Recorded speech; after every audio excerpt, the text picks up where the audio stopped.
For final accounts, you will be provided with a trial balance.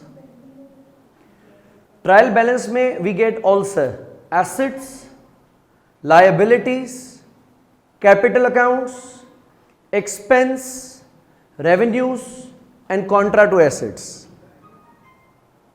Initially आपने इस बात को आइडेंटिफाई करना है कि कौन से ट्रायल बैलेंस अकाउंट की नेचर क्या है. बास बच्चे लोन नोट्स को एक्सपेंस मान लेते हैं क्योंकि लिखा होता है 8% लोन नोट्स, 10% लोन नोट्स, तो 10% को देख के उनको लगता है ये फाइनेंस कॉस्ट है, लेकिन वो उसका कूपन इंटरेस्ट होता है जो कि उसके नाम के साथ लिखा होता है. राइट. फिर एडजस्टमेंट्स हैं. एडजस्टमेंट्स को हम पढ़ेंगे with the help of double entries, ताकि हमें पता हो कि डेबिट क्या हो रहा है, क्रेडिट क्या हो रहा है. अगर आपको डबल एंट्री की साइकिल अच्छे से पता होगी तो सवाल भले गलत हो जाए लेकिन बराबर जरूर होगा, बैलेंस जरूर होगा. और एग्जाम में किसी चीज को बैलेंस करना अपने आप में ही खुशी होती है. क्वेश्चन आपको मुमकिन तौर पे स्टेटमेंट ऑफ प्रॉफिट लॉस बनाने को कह सकता है and other comprehensive income, statement of changes in equity बनाने को कह सकता है and statement of financial position बनाने को कह सकता है. पहले आपने वर्किंग्स करनी है.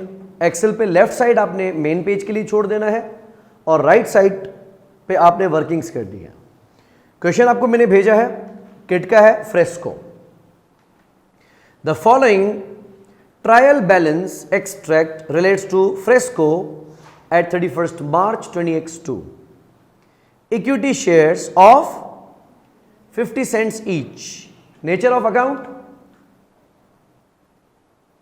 Equity. This is share capital. How do we calculate the number of shares? Share capital divided by par value. इस केस में शेयर कैपिटल 45 मिलियन का है और पार वैल्यू कितनी है 50 सेंट्स, तो 90 मिलियन के शेयर्स होंगे. 90 मिलियन शेयर्स होंगे, नॉट के, 90 मिलियन शेयर्स होंगे. ठीक है, ये बात क्लियर है. Share premium, retained earnings at 1 April, यानी इस साल का प्रॉफिट इसमें शामिल नहीं है और इस साल के डिविडेंड्स इसमें से डिडक्टेड नहीं है. दुरुस्त. रिटेन अर्निंग्स में हम इस साल का प्रॉफिट ऐड करते हैं और डिविडेंड्स माइनस करते हैं. Equity financial asset investment. Nature financial asset as per IFRS 9 equity investment है, यानी आपने किसी दूसरी कंपनी के शेयर्स खरीदे हुए हैं. जब हम किसी दूसरी कंपनी के शेयर्स खरीदते हैं तो उसको किस पे रख सकते हैं, या तो FVTPL पे, या अगर इररिवोकेबल इलेक्शन करें तो FVTOCI पे. बहरहाल ये 6 मिलियन के हैं. लीज प्रॉपर्टी जो कि 12 साल की है उसकी कॉस्ट है 48 मिलियन. प्लांट एंड इक्विपमेंट की कॉस्ट है 47.5 मिलियन.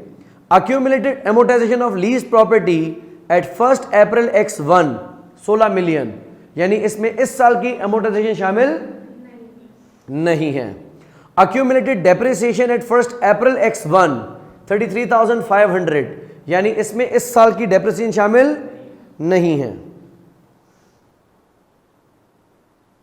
deferred tax डेबिट पे है क्रेडिट पे है, क्रेडिट पे, मतलब deferred tax liability.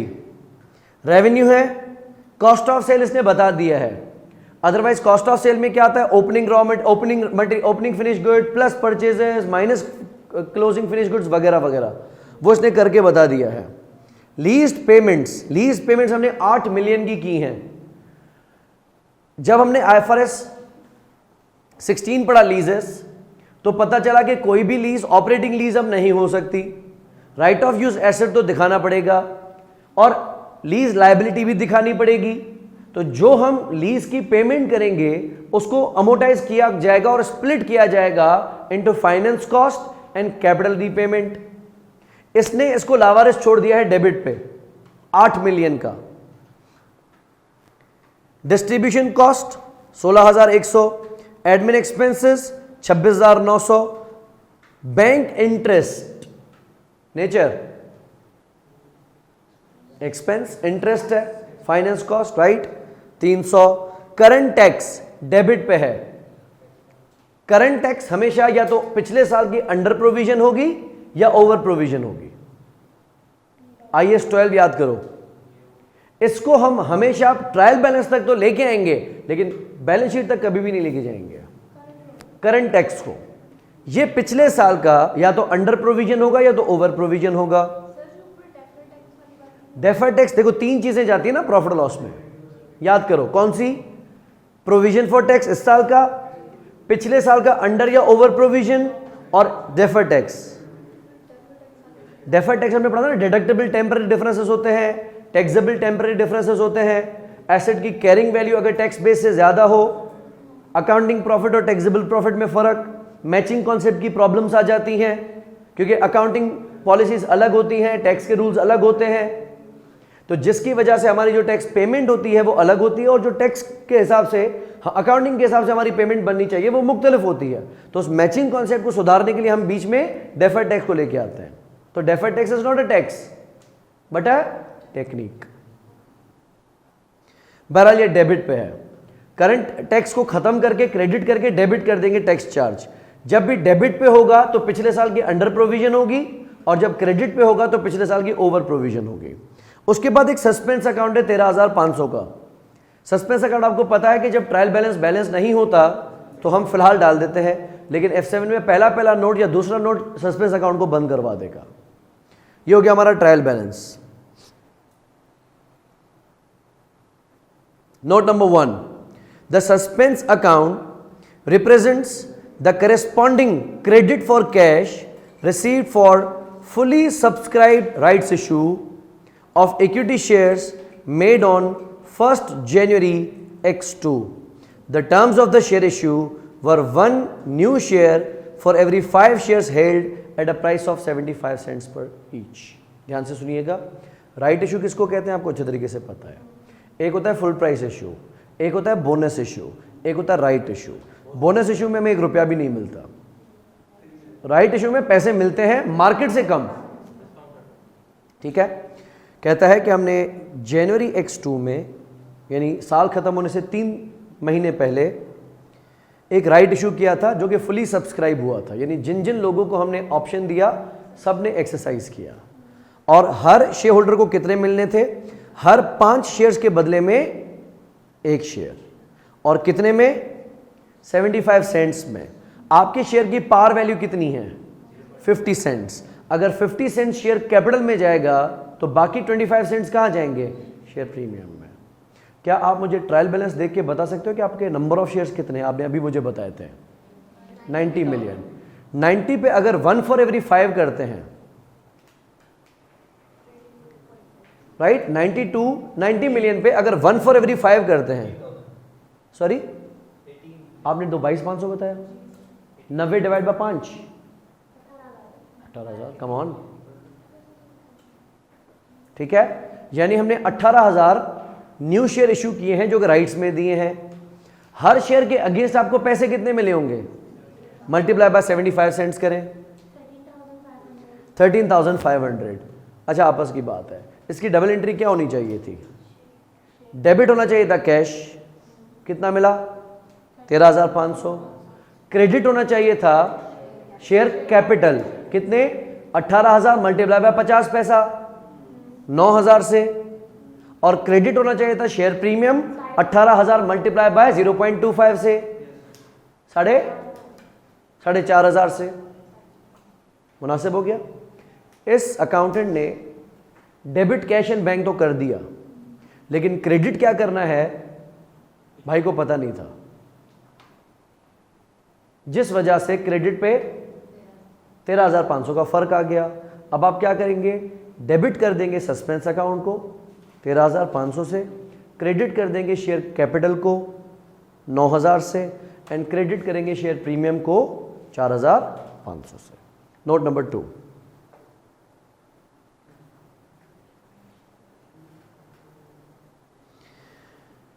to reflect a marked increase in property prices, Fresco decided to revalue its leased property on 1st April X1।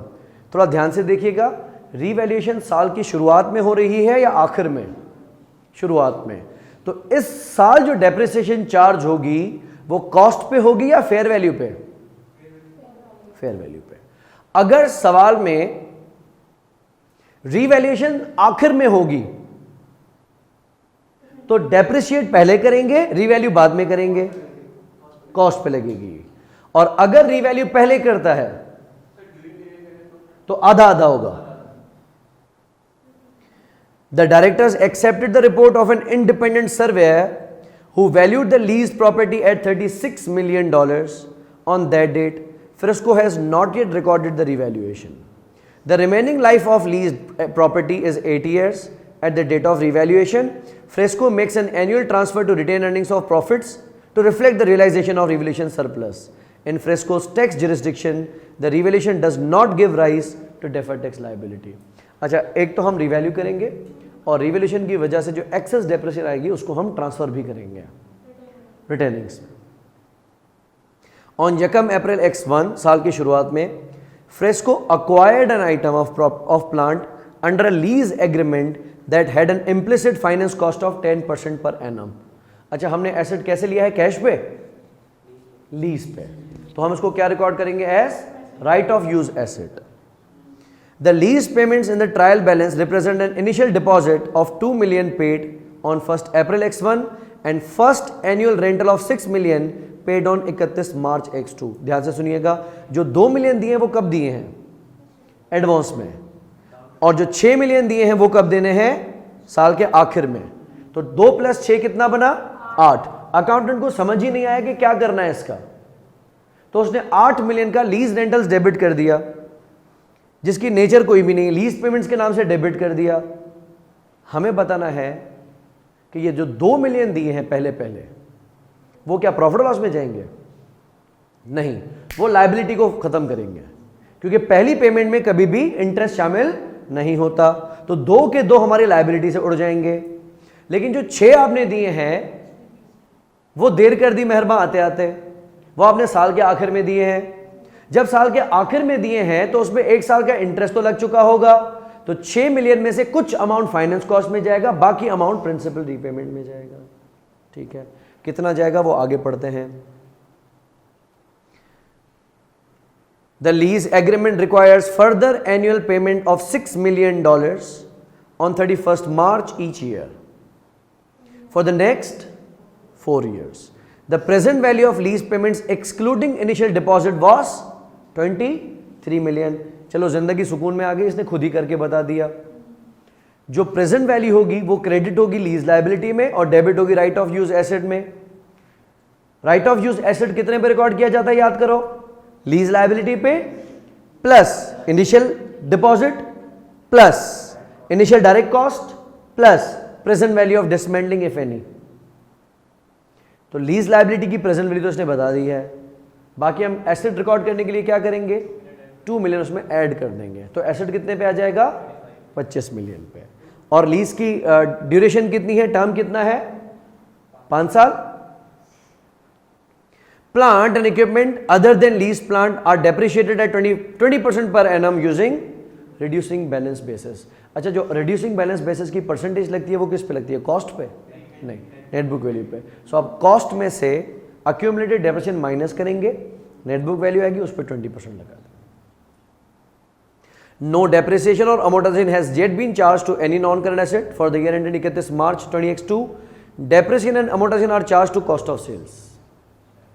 Note number 3, in March 2022 साल के बिल्कुल आखिर में Frescos internal audit department discovered a fraud committed by the credit controller who did not return from a foreign business trip। हमने ही भेजा, वो बचपन में चिड़िया का बच्चा खाता था खिचड़ी, पीता था पानी, मैंने उड़ाया वापस ना आया। तो हिसाब किताब उसका भी है, मैंने इसको भेजा फॉरेन बिजनेस ट्रिप पे लेकिन वापस नहीं आया। The outcome of the fraud is that $4 million of trade receivables have been stolen by the credit controller and are not recoverable. Of this amount, $1 million relate to the year ended 31 March X1 and the remainder to the current year, and Fresco is not insured against this fraud। सही है। अच्छा, ये fraud है, जो साल के अंदर अंदर ही हुआ है, तो IAS 10 बोलेगा मैं मुझे क्यों उठा रहे हो भाई, हमने कहा नहीं मार्च में हुआ है, तो बोलेगा खुद ही देख लो। अब सवाल यह है कि ये एक एरर है, फ्रॉड को हम कहते हैं एरर। IAS 8 डील करता है changes in accounting policies, estimates and errors. जो फ्रॉड है वो किस में काउंट होता है, एरर में। अगर एरर सिग्निफिकेंट है तो उसको रेट्रोस्पेक्टिव एडजस्ट किया जाएगा, अगर एरर इममटीरियल है तो आप उसको प्रोस्पेक्टिव कर सकते हो। इसमें से 4 मिलियन में से पुराने साल का कितना है, 1 मिलियन, वो इस साल प्रॉफिट लॉस में नहीं जाएगा, वो रिटेन अर्निंग से एडजस्ट होगा पिछले साल। और बाकी जो 3 मिलियन है वो कब के हैं, वो इस साल के, वो इसी साल फ्रॉड में दिखेंगे, एडमिन एक्सपेंस में दिखेंगे।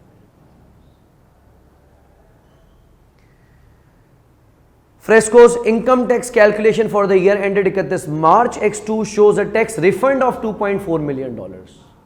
यानी हमें टैक्स देना नहीं है, उल्टा रिफंड आना है। बात याद करें, रिफंड अगर आइंदा आने वाले 3 सालों के टैक्सेबल प्रॉफिट्स में एडजस्टेबल हो जाता है तो हम उसको एसेट दिखाएंगे।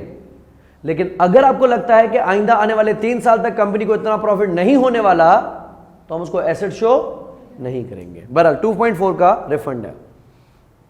The balance on current tax in trial balance represents the under or over provision of tax liability for the year ended 31 March X1. At 31 March X2, Fresco's taxable temporary differences of $12 million requiring a deferred tax liability. Income tax rate is 25%. अच्छा, taxable temporary difference मतलब assets की carrying value tax base से ज्यादा है। जब assets की carrying value tax base से ज्यादा होगी तो ये कहलाएगा टैक्सेबल टेम्पररी डिफरेंस, और टैक्सेबल टेम्पररी डिफरेंस पे जब टैक्स रेट लगाएंगे तो वो बनेगा डेफर्ड टैक्स लायबिलिटी। और ये एज एट ईयर एंड है या फॉर द ईयर एंड है,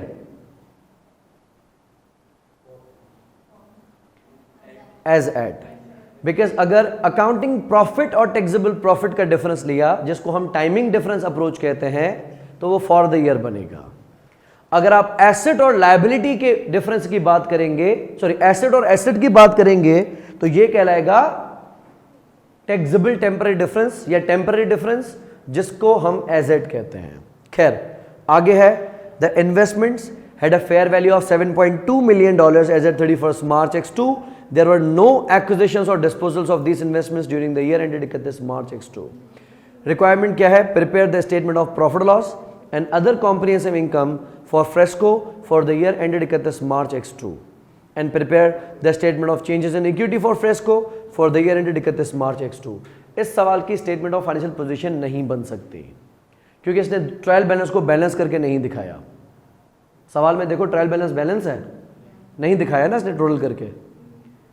वैसे ये सवाल जो आया था F7 के अंदर वो तीनों बनाने वाला था, लेकिन क्योंकि इसको CRQ उसके हिसाब से एडजस्ट किया गया है, 25 मार्क्स से हल्का किया गया है, तो इसमें से बैलेंस शीट उड़ा दी है। पहले हम नोट्स की वर्किंग्स करते हैं। पहली एडजस्टमेंट किसकी है, सस्पेंस अकाउंट की।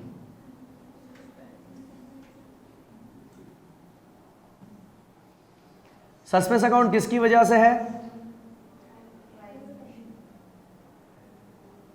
राइट्स इशू की वजह से।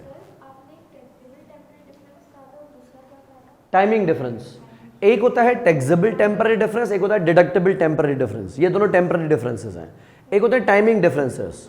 Timing differences are differences between accounting profit and taxable profit, ठीक है, वो फॉर द ईयर होते हैं।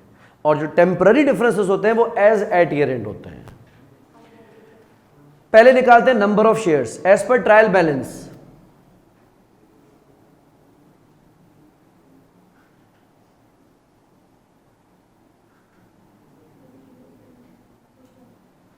आपने कैसे कैलकुलेट किया था, शेयर कैपिटल इज 45 मिलियन, इसको आपने डिवाइड किया था पार वैल्यू से,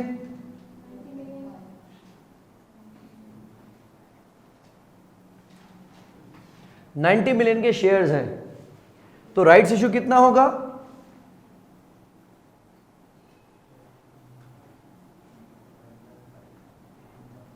राइट्स इश्यू इज 145, तो हमें मिले 18 मिलियन शेयर्स। अब हमारे पास शेयर्स कितने हो गए? 108। हम बात करते हैं राइट्स इश्यू की। किस वैल्यू पे किए गए हैं? 75। 18 million shares multiply by 75 cents. ये आपने मुझे अमाउंट बताया था 13,500 का।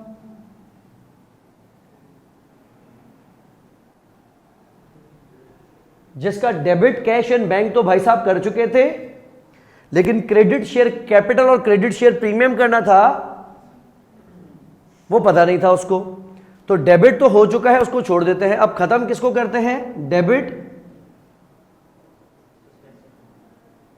Suspense account. कितना है सस्पेंस अकाउंट? 13,500। क्रेडिट क्या होगा? Share capital. कितने से? 18,000 मल्टीप्लाई बाय 50 पैसा 9,000।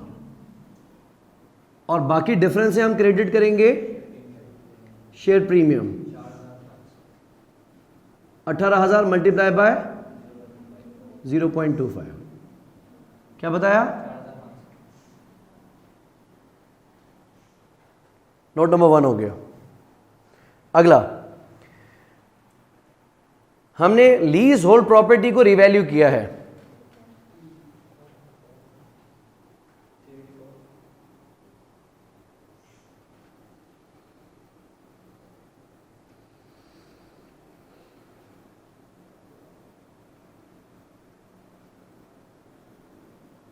कब किया है रिवैल्यू?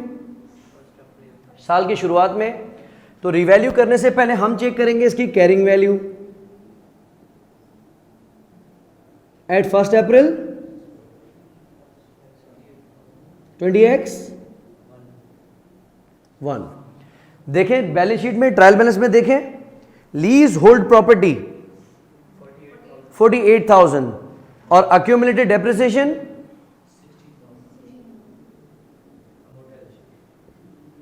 अमोर्टाइजेशन।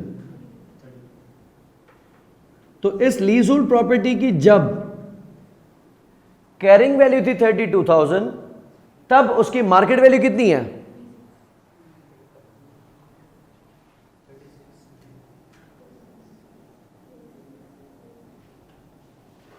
36 बोल रहे हो? 36,000। अपवर्ड है डाउनवर्ड है?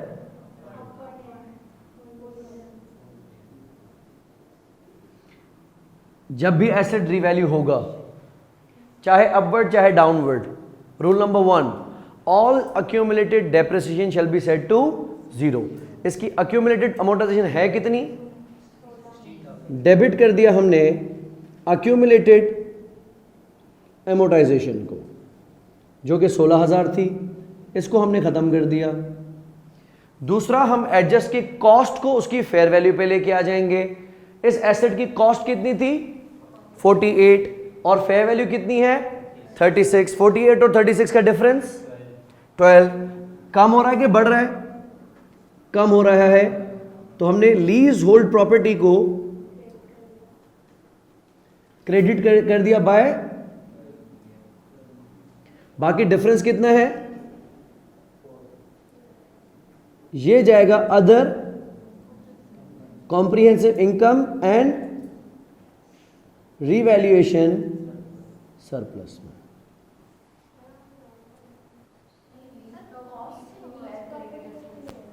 सॉरी, है ना, वो सिर्फ इसके लिए। मिसाल, अभी एसेट कितना है? 48 माइनस 16 32। 32 वाला 36 पे आ गया 4। इसकी सीधी सीधी एंट्री बताऊं, डेबिट कर दो पीपीई को, क्रेडिट कर दो रिवैल्यूएशन सरप्लस को। लेकिन हमने IAS 16 को फॉलो करना है। तो हमने पहले तो डेप्रिसिएशन को कर दिया 0। जब 48 में से माइनस होने वाले 16 भाग गए तो एसेट कितने पे आ जाएगा? वापस 48 पे। अब 48 वाले को 36 पे भेजना है। अब 32 वाले को 36 पे नहीं भेजना, क्योंकि 48 के जो 32 पे भेजने वाले 16 थे वो 16 ही उड़ा दिया आपने। तो एसेट तो वापस 48 पे चला गया। अब 48 को जब 36 पे लाओगे तो आपको 12 से क्रेडिट करना पड़ेगा, और दोनों का डिफरेंस कितना, 4000, और रिवैल्यूएशन सरप्लस में जाएगा। बिकॉज IAS 16 ने आपको पुरानी डेप्रिसिएशन रोकने की तो इजाजत ही नहीं दी ना, उसने क्या कहा, सब्सिक्वेंट डेप्रिसिएशन। हाँ, कॉस्ट से सिर्फ डबल एंट्री के लिए कंपेयर करेंगे, वैसे नहीं कंपेयर करेंगे। अच्छा, उसके बाद इसके डेप्रिसिएशन से तो नहीं बचोगे ना,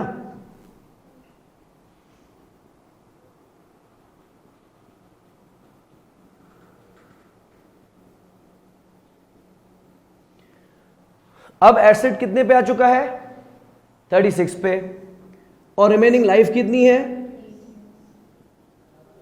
8 ईयर्स। तो इस साल की डेप्रिसिएशन कितनी बनेगी,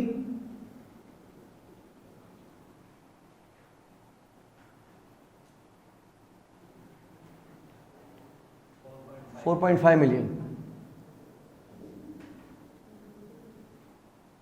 ये बनेगी इस साल की अमोर्टाइजेशन। डेबिट करेंगे अमोर्टाइजेशन एक्सपेंस एंड क्रेडिट करेंगे अक्यूमुलेटेड अमोर्टाइजेशन।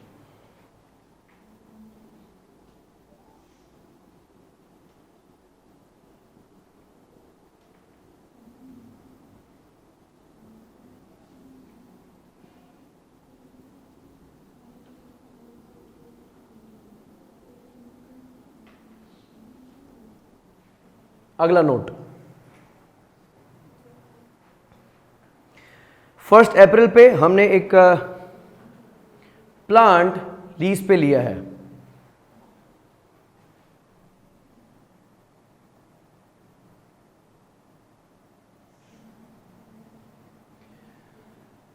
लीज प्लांट में पहले हम दिखा रहे हैं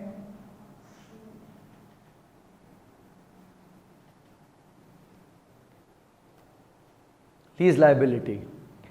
क्या इस सवाल ने आपको प्रेजेंट वैल्यू बता दी है ऑलरेडी? 30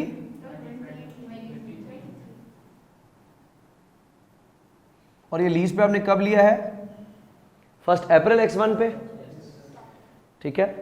तब आपने जो 2 मिलियन दिए थे वो तो इसमें से डिडक्टेड है, यानी ये लायबिलिटी वैसे 35 मिलियन की होनी चाहिए थी, 35 की, उसमें से 2 तो आपने माइनस कर दिए, बाकी बच गए 25 में से। अब इसमें लगेगा इंटरेस्ट, इम्प्लिसिट इंटरेस्ट कितना है, 10%, तो इंटरेस्ट बनेगा 2300 का, और इंस्टॉलमेंट आप कितनी दे रहे हैं आप, 6 मिलियन की, जिसमें से सीआरपी कितनी है,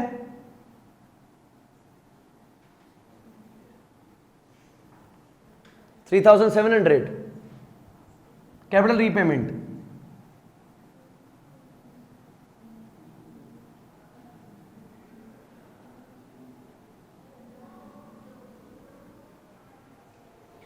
सो at the beginning of the year you had a liability of 23 million, उस पर 2300 का इंटरेस्ट हो गया, माइनस कर दें उसमें से 6000, या 23000 में से डायरेक्टली 3700 माइनस कर दें, वो तो डिडक्टेड है। पढ़ो इसको, जो प्रेजेंट वैल्यू लिखी हुई है क्या लिखा हुआ है उसके सामने, कितना आ गया, 19300। अगर सवाल हमें स्टेटमेंट ऑफ फाइनेंशियल पोजीशन बनाने को कहता तो हम एक मजीद साल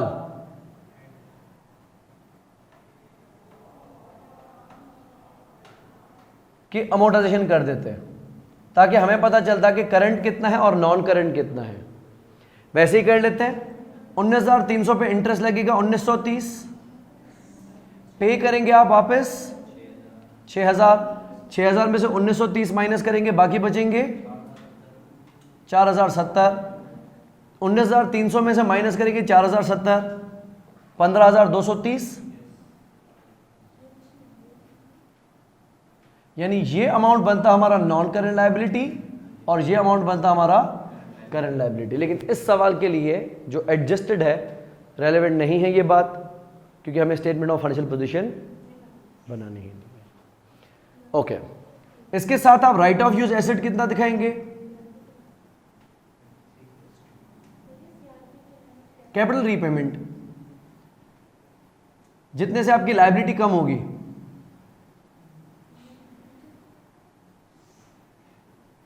इसको प्रिंसिपल रीपेमेंट कहते हैं या कैपिटल रीपेमेंट कहते हैं, makes no difference. Right of use asset कितने पे दिखाया जाएगा?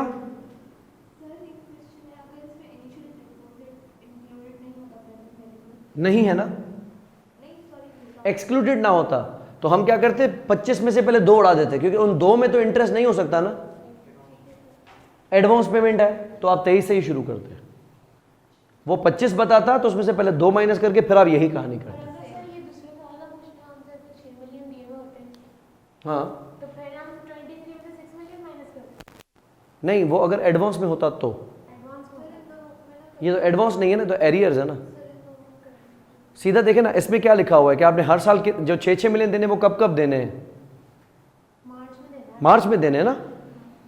उसमें कुछ भी नहीं करना, आपने टेबल को घुमा देना है, बीडी इंस्टॉलमेंट पहले करनी है, इंटरेस्ट बाद में रखना है, बात खत्म। और वो जो वाला होता है एडवांस वाला उसमें घुमा देना है ना। यहाँ पे बीडी के बाद इंटरेस्ट है, इंटरेस्ट के बाद इंस्टॉलमेंट है ना, उसमें बीडी के बाद इंस्टॉलमेंट होगी, इंस्टॉलमेंट के बाद इंटरेस्ट होगा। हाँ, क्योंकि वो इंस्टॉलमेंट पिछले साल का इंटरेस्ट और सीआरबी पे कर रही होगी, बस इतना सा फर्क है। अच्छा, लीज लायबिलिटी कितनी है? 23,000।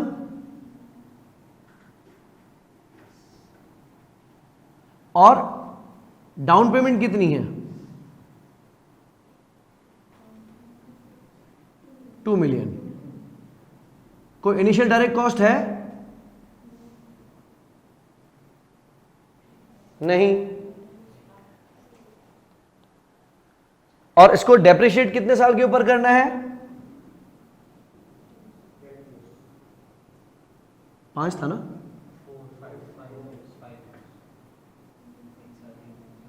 तो 25 डिवाइड बाय 5 साल। अब एसेट कितने पे दिखेगा?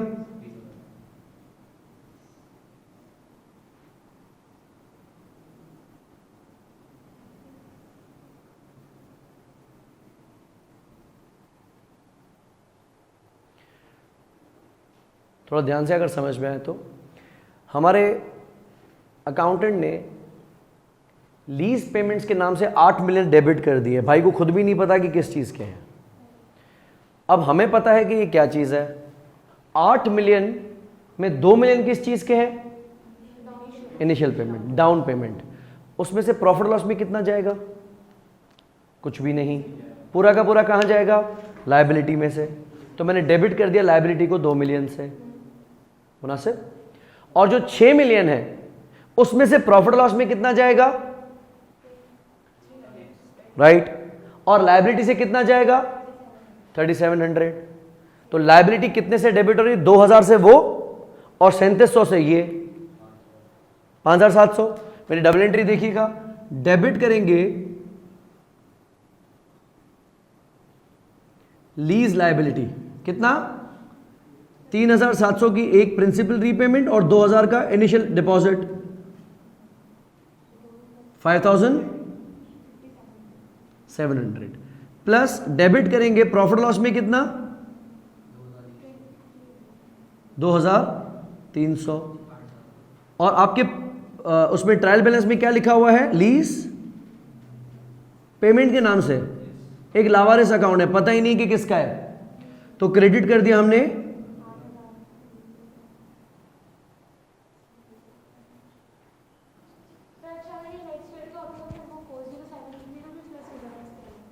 सिर्फ वही होता। हाँ, अगर 2 साल हो चुके होते, हाँ, फिर आपकी लायबिलिटी, क्योंकि यहां पे आ गिरती, फिर आपकी लायबिलिटी यहां पे नहीं होती। तो 2 सालों की एक साथ एंट्री आप पास कर सकते हो, कोई इशू नहीं है। आगे चलते हैं। बाकी इसके अलावा जो प्लांट इक्विपमेंट्स हैं वो 20% आरबीएम पे हैं। सो depreciation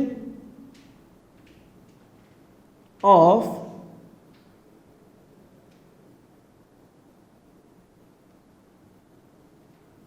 other plants and equipment, आप स्टेटमेंट ऑफ फाइनेंशियल पोजीशन में देखें, नेट बुक वैल्यू कितनी है उनकी? पहले कॉस्ट बताएं। 47,500 की कॉस्ट है, 33,500 की अक्यूमुलेटेड डेप्रिसिएशन है, बाकी रह गया कितना? 14,500 पूरे हैं, सॉरी। ये वो प्लांट हैं जो ट्रायल बैलेंस में रिपोर्टेड है। इसमें लीज वाला प्लांट शामिल नहीं है, क्योंकि लीज वाले को हम अलग से डेप्रिशिएट कर चुके हैं।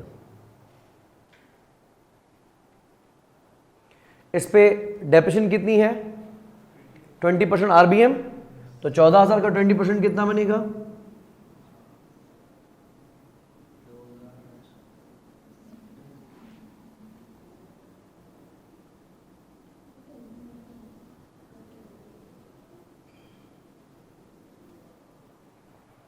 Depreciation for the year, right. जितनी भी अमोर्टाइजेशंस हैं, एक, दूसरी ये और तीसरी ये तीनों जाएंगे कॉस्ट ऑफ सेल्स में, प्लस होंगी, कॉस्ट बढ़ेगी। नोट नंबर 3, 4 मिलियन का फ्रॉड हुआ है, जिसमें से 1 मिलियन पिछले साल का है और 3 मिलियन इस साल का है। आपके पास रिसीवेबल दिख रहे होंगे अभी भी, अगर आपने फ्रॉड को एडजस्ट नहीं किया तो, लेकिन क्या कस्टमर आपको पैसे देंगे? नहीं, तो रिसीवेबल को क्या करेंगे? 4 मिलियन से कम कर देंगे। लेकिन बेड डेट नहीं हुए बेचारे, उन्होंने तो पैसे दिए हैं, उनको बेड डेट मत बोलना। आप फ्रॉड को डेबिट करेंगे तो this is discovery of fraud, debit. पिछले साल का नुकसान कितना है?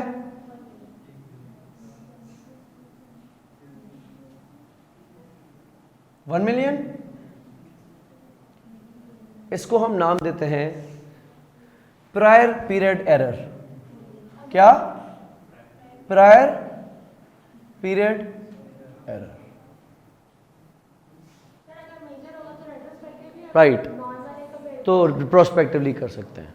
इसको मैं कहां से एडजस्ट कर रहा हूं? यानी इसको मैं रेट्रोस्पेक्टिव कर रहा हूं, राइट। जीआरई को डेबिट कर रहा हूं ना। रिटर्न को डेबिट करने का मकसद क्या है? हाँ, उसके रिसीवेबल को क्रेडिट कर देंगे, करेक्ट। चारों के चारों, राइट। जबकि अभी डेबिट करेंगे admin expense 3 million.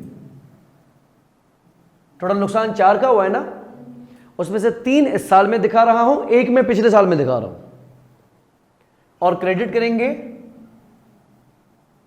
Trade receivables bye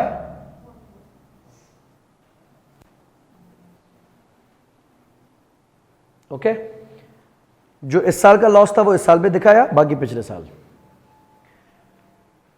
tax की कैलकुलेशंस पे आते हैं।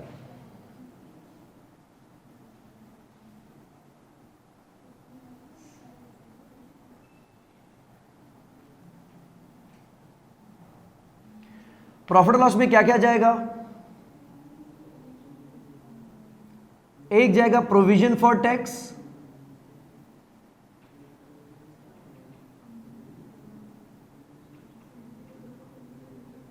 या फिर रिफंड। इस केस में देखिए, रिफंड है या प्रोविजन है। अगर प्रोविजन होगा तो एक्सपेंस बनेगा, अगर रिफंड होगा तो इनकम बनेगा। कितना रिफंड है? 2.4। ये मैं लॉस में दिखा रहा हूं, माइनस में दिखा रहा हूं, क्योंकि एक्सपेंस है। वैसे एक्सपेंस में से माइनस कर रहा हूं। अच्छा, पिछले साल ओवर प्रोविजन था या अंडर प्रोविजन था?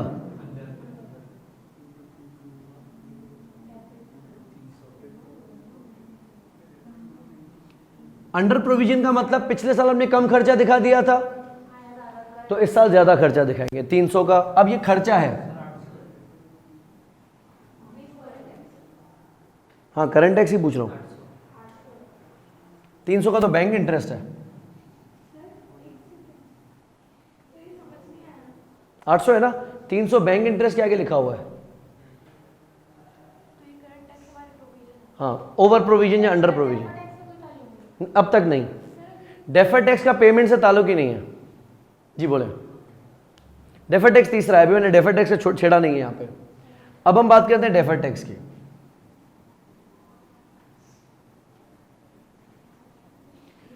डेफर टैक्स का टी शेप याद करो।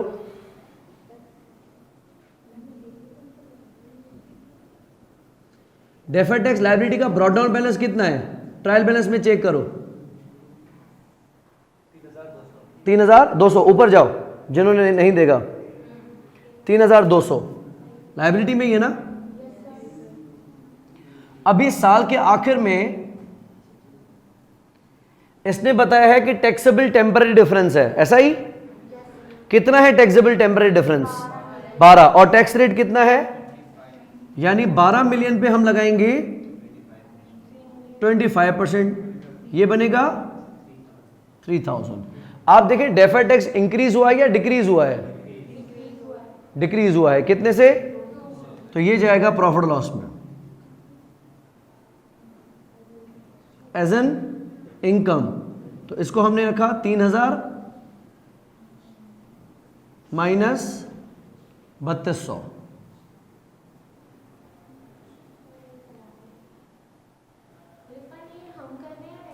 वो हमें करेंगे, हम जो देंगे वो रिफंड थोड़ी होगा, क्योंकि हमारी इनकम है। इनकम को माइनस में इसलिए दिखा रहा हूं क्योंकि ये जो अकाउंट में बना रहा हूं वो एक्सपेंस का अकाउंट बना रहा हूं। तो इसमें से आप 800 माइनस कर रहे हैं हाँ, और 200 प्लस कर रहे हैं। अब इसको माइनस प्लस देख ले खुद ही।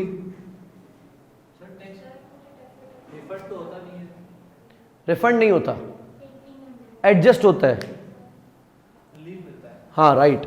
तो वो उसमें ये क्या होता है, हर एक टैक्स अथॉरिटी का अपना अपना रूल होता है। लेट्स से हम यूके टैक्स की बात करते हैं तो 3 साल का शायद कैरी फॉरवर्ड होता है। अगर आइंदा आने वाले 3 साल तक आप एक्सपेक्ट कर रहे हैं कि हमें प्रॉफिट हो जाएगा और इतना प्रॉफिट हो जाएगा कि हम रिलीफ को कैश कर लेंगे, तो आप उसको as a relief, as an asset दिखाते हो। लेकिन इफ यू बिलीव कि हम 3 सालों में इतना प्रॉफिट नहीं कर पाएंगे, तो जितना कर सकोगे सिर्फ उतना रिलीफ दिखाओगे। इस केस में ऐसी कोई कॉम्प्लिकेशन डाली नहीं है उसने। ये कितना बन रहा है? 1800 का एक्सपेंस, इनकम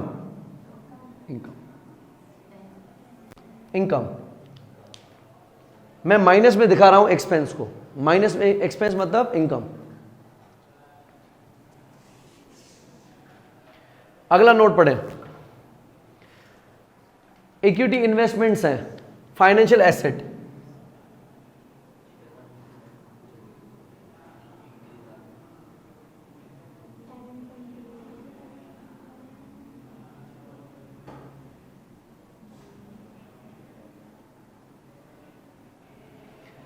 कितने से बड़ी है?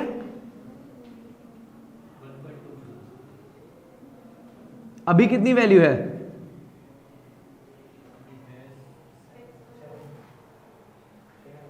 7.2। जब कितनी थी? बैलेंस शीट में कितनी है? ट्रायल बैलेंस में, सॉरी, 6000। तो 1200 से बड़ी हैं। और अगर क्वेश्चन ने इररिवोकेबल इलेक्शन एफईटी ओसीआई का जिक्र नहीं किया, तो हम चुपचाप उसको एफईटीपीएल पे ही दिखा देंगे।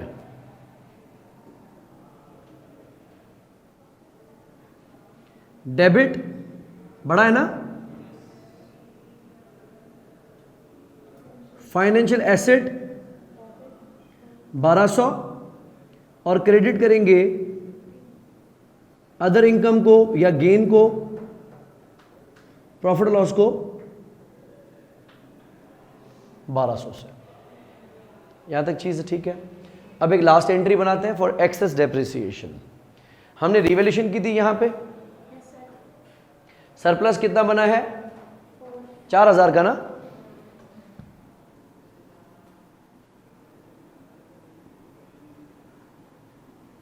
और लाइफ कितनी है? 8 साल नहीं, ये दूसरा था। 8 साल ही है इसकी, राइट। तो 4000 को डिवाइड करें 8 साल से, 500।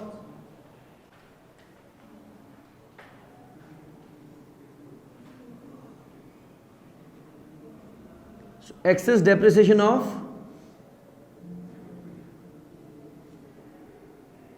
Lease property. क्या करेंगे इसका? पहले तो हमने कैलकुलेट किया, 4 मिलियन का सरप्लस है, डिवाइडेड बाय 8 साल की लाइफ है, तो हर साल कितना बनेगा? 500। ये हम एक्सेस डेप्रिसिएशन ट्रांसफर करेंगे from retained earnings to, from revaluation surplus to retained earnings. तो हम डेबिट करेंगे रिवैल्यूएशन सरप्लस को कितने से? 500 से, और क्रेडिट करेंगे रिटेन अर्निंग्स को 500 से। जी नहीं, कभी up to disposal, after disposal नहीं करते, up to disposal. Revenue,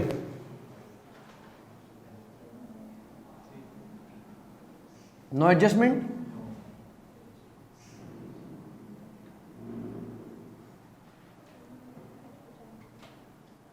cost of cell,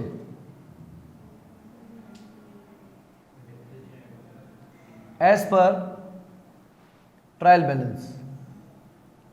trial balance में कॉस्ट ऑफ सेल कितना है?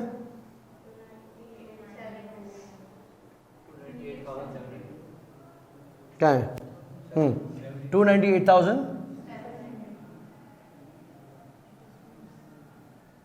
अच्छा, अब इसमें जो भी एडजस्टमेंट्स हैं,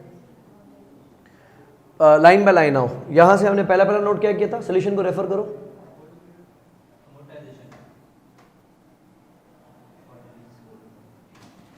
कितनी थी?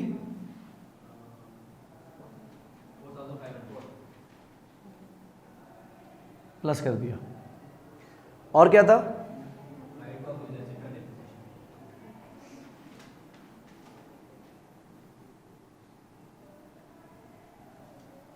$5,000।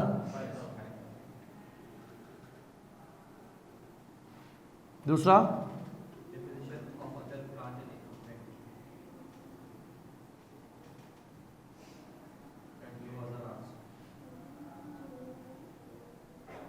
$2,800। हाँ जी, व्हाट एल्स? नहीं, वो यहां से नहीं होगा।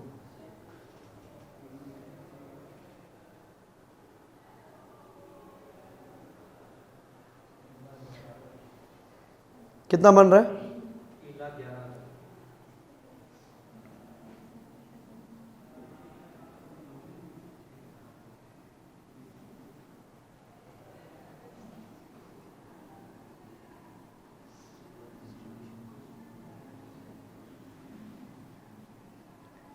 $3,11,000। जीपी कितना है?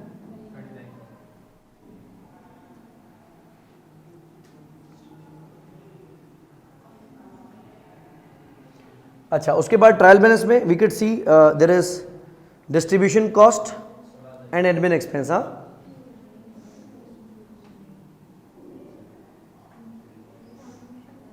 डिस्ट्रीब्यूशन कॉस्ट कितनी है? 16,000, नो एडजस्टमेंट, ठीक है।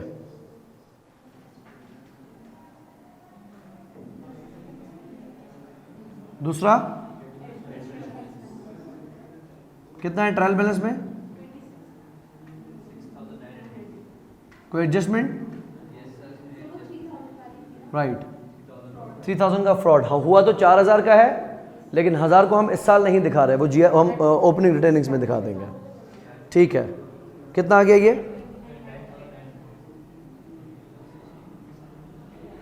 29,900। और क्या है? एक, हाँ, बैंक इंटरेस्ट है, लेकिन एक हमारी अदर इनकम है, या जो FVTPL गेन हुआ था,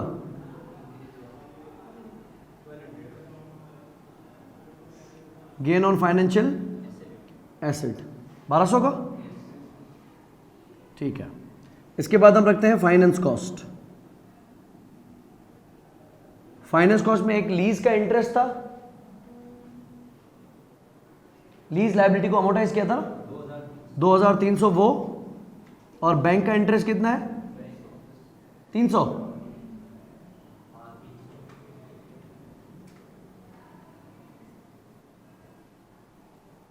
ठीक है, याद आया? जो 8000 उसने रखे थे, 2 मिलियन इनिशियल डिपॉजिट के और 6000 वो, तो 6000 को हमने तोड़ा था। ठीक हो गया। अब देखें प्रॉफिट या लॉस कितना है।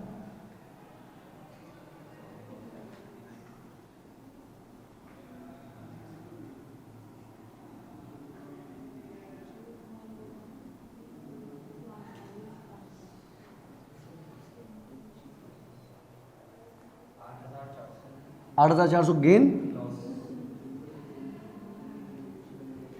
अच्छा, उसके बाद आते हैं टैक्स।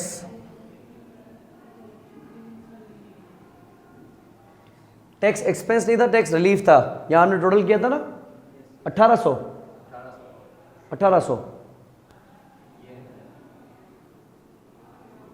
या कि इनकम में, तो ये बना कितना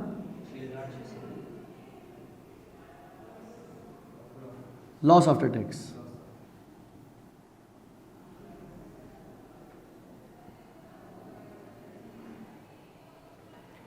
अच्छा, उसके बाद हम बनाएंगे अदर कॉम्प्रिहेंसिव इनकम।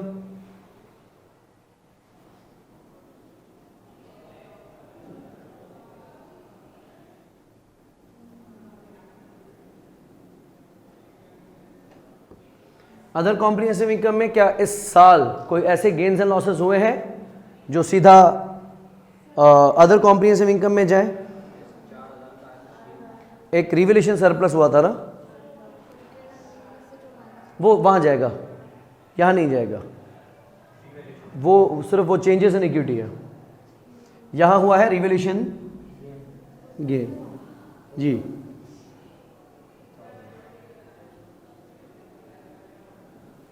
$4,000।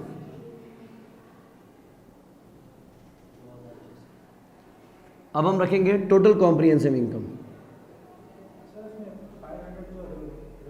वो ओसीआई में जाएंगे, वो यहां नहीं है, वो गेन या लॉस नहीं है, चेंजेस इन इक्विटी में जाएंगे।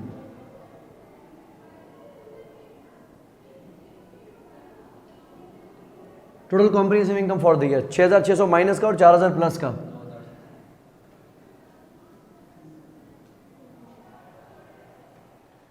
That's it. ये बन गया हमारा स्टेटमेंट ऑफ प्रॉफिट लॉस। दूसरा हमें बनाना है statement of changes in equity.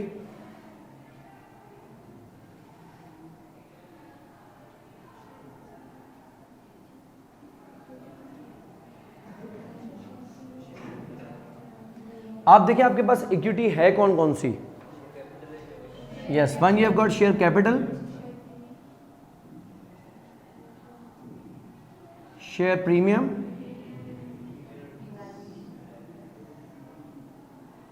Revaluation surplus,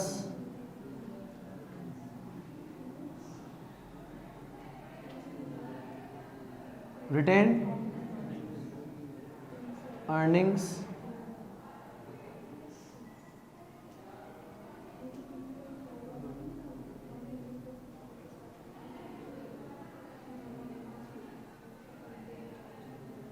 अच्छा अब आपने पहले रखना है ओपनिंग।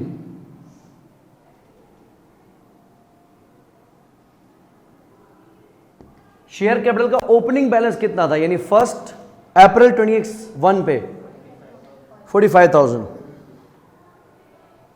शेयर प्रीमियम कितना है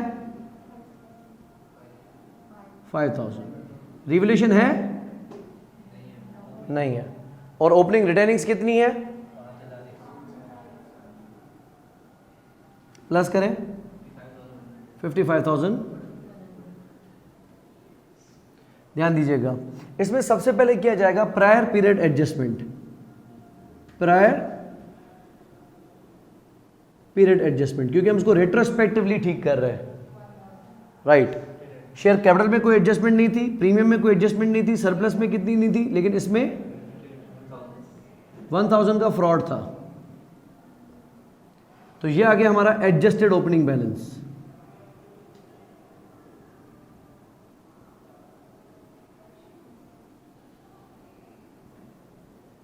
$45,500 ये नील है, ये 4,100 और ये 54,100।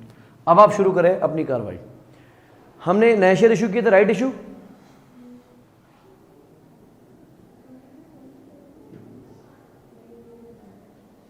राइट्स इशू का शेयर कैपिटल में कितना गया था? 9,000। शेयर प्रीमियम में कितना गया था? टोटल था 13,500। ठीक है। फिर आपका हुआ है इस साल लॉस आफ्टर टैक्स,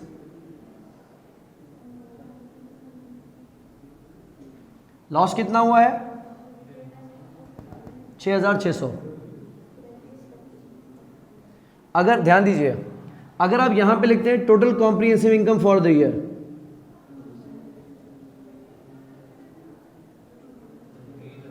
तो आप 4,000 रखेंगे सरप्लस में और 6,600 माइनस करेंगे रिटर्निंग से और 2,600 माइनस हो जाएंगे टोटल में से। ठीक है। और कोई एडजस्टमेंट? ट्रांसफर ऑफ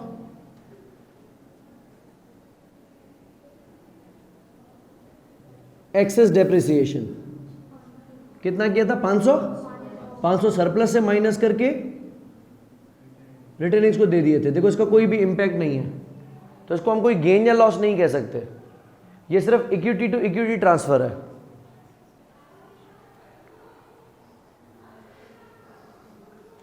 ठीक है, टोटल करते जाए 54,000।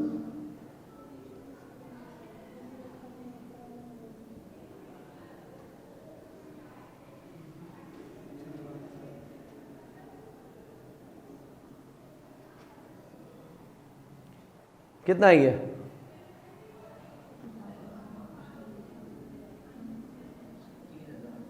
माइनस में 2,000। इसको रिटेन अर्निंग्स नहीं कहते, इसको रिटेन लॉसेस कहते हैं। जब नेगेटिव में आ जाए तो रिटेन लॉसेस। और आंसर आ गया